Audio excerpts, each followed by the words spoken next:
You must have met someone in your life who think too much, and you must have thought, why they do that? It must be weird. Let us understand this psychology with help of Mark. It's 2 a.m. Mark isn't sick. Nothing went wrong today. But his brain, loyal as ever, has found something. A conversation from 2019, not a big conversation. He told someone, haha, yeah, totally, at a party. That's the entire situation.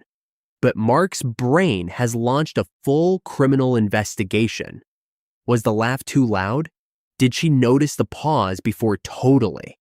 Does she still think about it? She definitely hates him. Meanwhile, Mark has a presentation tomorrow morning. His brain is not thinking about the presentation. People who think too much don't just overthink the big things. They overthink the small things, the medium things, the things that haven't happened yet, the things that definitely cannot be changed. And on the rare peaceful occasion when there is genuinely nothing to worry about, they think about the fact that there's nothing to worry about, and whether that means something bad is about to happen. They can replay a 2-second interaction from last Thursday with the accuracy of a courtroom transcript. They draft responses to arguments that haven't started yet. They prepare apologies for situations that may never arrive. And somewhere in the middle of all of this, they are also just trying to have a normal day.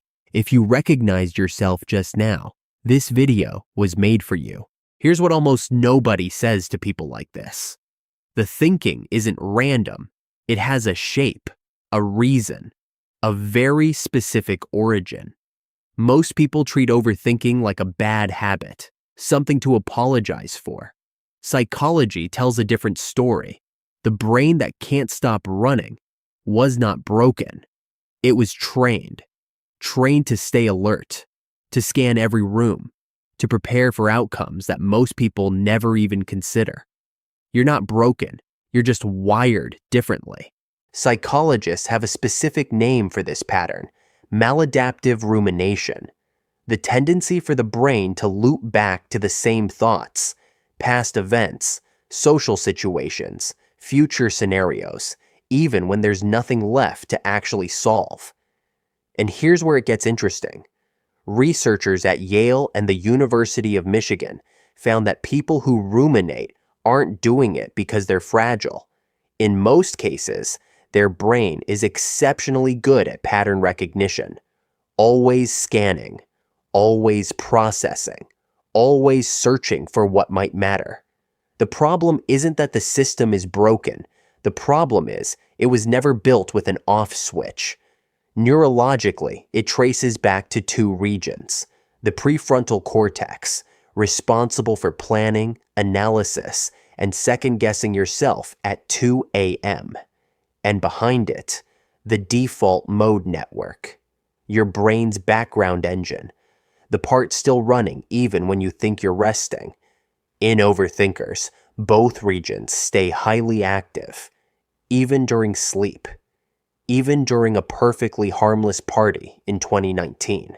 For most overthinkers, this didn't start in adulthood. It started earlier, in a room where the emotional temperature was hard to predict.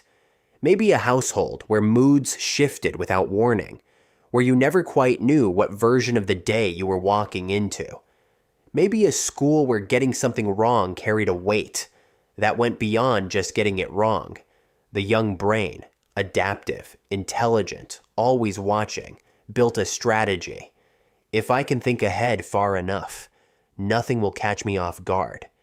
If I can map every possible outcome, I'll be ready. And the strategy worked, or at least it felt like it worked. So the brain filed it under, keep forever. Overthinking was never the problem. It was a solution.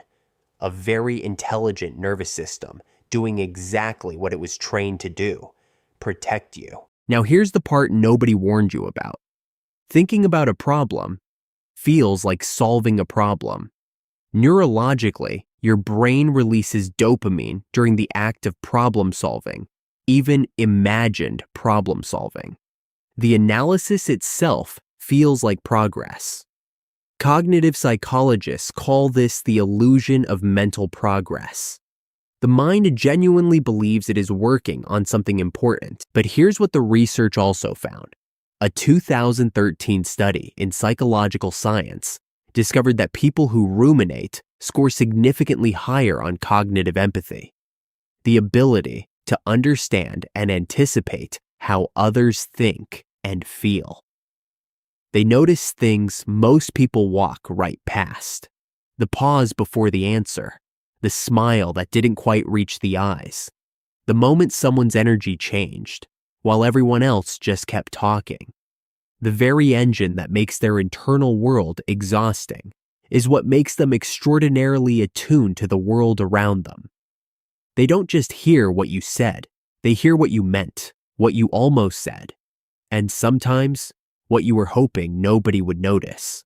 But there's a weight that comes with this. Perceiving everything doesn't mean resolving everything. The more the mind runs, the further clarity tends to retreat, because some things cannot be thought through. They have to be felt, decided, released, not solved. And for someone who has trusted their mind above all else their entire life, that is the hardest thing to accept. Therapists who work with overthinkers don't try to silence the thoughts. They work on changing the relationship to them. Acceptance and commitment. Therapy teaches a concept called cognitive diffusion, the practice of watching your thoughts rather than being absorbed into them. The difference between these two sentences is everything. This situation is dangerous. I need to figure it out right now.